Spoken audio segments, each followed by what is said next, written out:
Councillor McRae, I think, was wanting to ask a question. Right, thank you.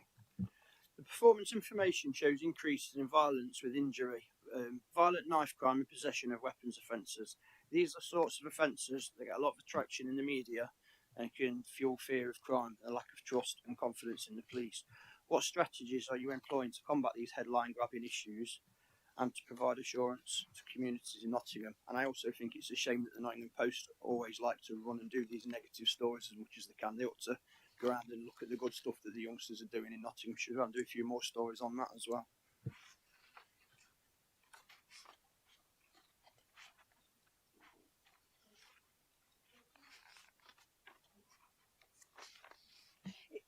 This is quite operational, so you're happy for me to pass it across to DCC Cooper? Thank you. Cheers. Thank you, Commissioner.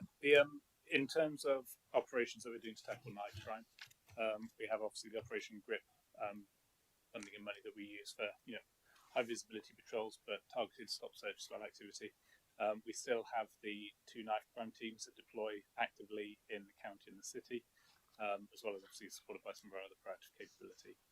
We're doing a lot of work as well in terms of much earlier engagement with both primary and secondary schools in relation to knife carriage. And if you look at some of the work that takes place at the Galleries of Justice, and obviously to try and actually deter people from that work, as well as the mini police, the cadets, and all the other good work that we do to try and prevent this work.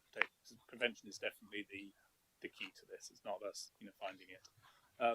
When we do find it, we work through both the obviously criminal justice system, but obviously into some of our restorative justice practices to look at the knife crime carriage and how we can try and deter people from carrying it in future.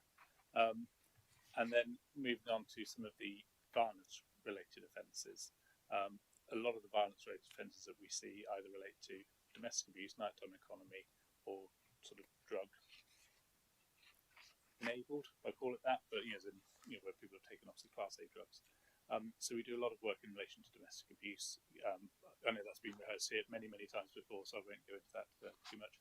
But in relation to the nighttime economy, both in the city and the county, early intervention patrols now go out much earlier than they did before to try and deter people. Anyone who's suspected of taking drugs gets dispersal notice to leave. Anyone who's causing antisocial behaviour early on before the nighttime truly gets going again gets ordered to leave the area.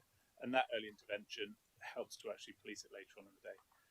In terms of our positive outcome rate, again, it's improving. So where people are, suspected of committing these serious acts, we are getting better at obviously capturing, securing the evidence, and charging the offenders, which will have a preventative approach in the long term as well.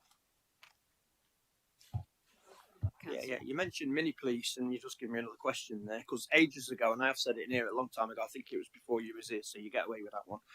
We was told that there was looking at setting the mini police up in Stapleford, and we have got quite a few youngsters that was interested, and then nothing ever came of it. So is that something that can be re-looked at, or is it something that, obviously after a certain date that's coming up, but is that something that can be looked at again? And there is, like I say, there is an interest, and perhaps if we can't set one up locally, is there anything we can do to help the youngsters that live locally that might want to get to another one and perhaps can't afford to get there? Is that a thing we could look at?